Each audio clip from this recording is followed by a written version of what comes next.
Parlamentis ოფიციალურ ვებგვერდზე უკვე გამოქვეყნებულია ინფორმაცია იმის შესახებ, რომ 25 თებერვალს საგარეო საქმეთა კომიტეტზე განსახილველ საკითხთა შორის მათ შორის მოხდება საქართველოში განვითარებული მოვლენები. ანგარიში ძირითადად შეეხება რამდენიმე საკითხს, მაგალითად ქვეყანაში დემოკრატიული პროცესების შეფასებას, ადამიანის უფლებების მდგომარეობას, ევროკავშირთან დაახლოების პროცესს, მედიის თავისუფლებას. ყველა ამ პუნქტში პოლიტიკოსების შეფასებით საქართველოს განიცდის სერიოზულ უკუსლვას და შესაბამისად არსებობს მოლოდინი, რომ შეფასებები იქნება საკმაოდ მძიმე, იმაზე მძიმე, ვიდრე ეს მოხდა ბოლო ანგარიში, რადგან ევროპარლამენტარების მხრიდან ბოლო ანგარიშის შემდეგ საქართველოში მოვლენები უფრო დრამატულად განვითარდა, მათ შორის პოლიტიკოსებს აქვთ მოლოდინი, რომ წელს ამ ანგარიში მოხდება თითოეული შემთხვევა, რომელიც დაფიქსირდა საქართველოში, მაგალითად პოლიტიკოსების დევნა, სამოქალაქო საზოგადოებისა და მედიის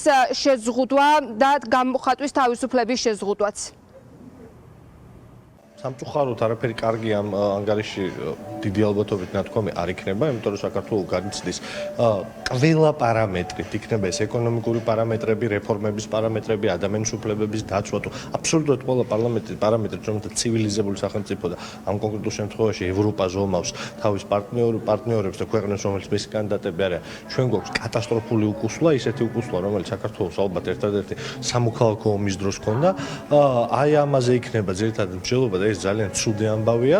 ამ დოკუმენტის მონახაზი ჯერჯერობით არ გვინახავს, ამიტომ რთულია თქმა ზუსტად რა ეწერება, მაგრამ სავარაუდოდ ტექსტი იქნება ბევრად რომ კაცრი და კრიტიკული ვიდრე იყო ბოლო ანგარიშის შემთხვევაში, იმიტომ რომ მას შემდეგ რაც ბოლო ანგარიში გამოქვეყნდა, აქ მდგომარეობა მნიშვნელოვნად გაუარესდა, მათ შორის გახსოვს რომ კასკადი იყო ახალი რეგულაციების, რომელიც ჯერ კიდევ არ გაჩერებულა, რომლებიც ზღუდავს ამ ქვეყანაში სიტყვასა და გამოხატვის თავისუფლებას. შეიძლება მათ შორის მოხდეს ალბათ ეს ეუთოს დასკვნას, რომელიც მანამდე გამოქვეყნდეს, სანამ ანგარიში გამოქვეყნდება, საგამოძიებო მექანიზმი გულისხმობ.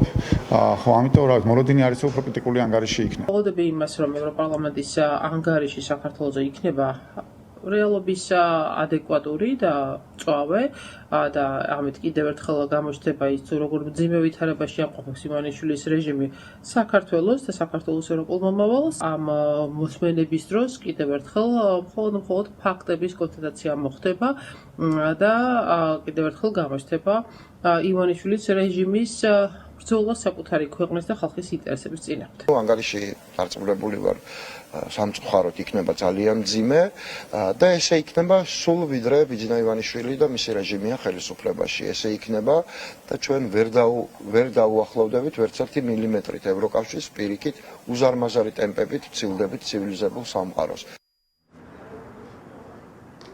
რატომ არის ეს განხილვა მნიშვნელოვანი? აქ პოლიტიკოსები განმარტავენ, რომ განხილვის შემდეგ ანგარიში გადაიგზავნება ევროკომისიაში და ეს იქნება ერთგვარი სიგნალი, თუ რა პოლიტიკური ნაბიჯებია საჭირო საქართველოში განვითარებული მოვლენების პარალელურად ევროკავშირის მხრიდან. აქვე გასათვალისწინებელია ის, თუ რა განცხადებებს აკეთებენ თავად ევროპარლამენტარები.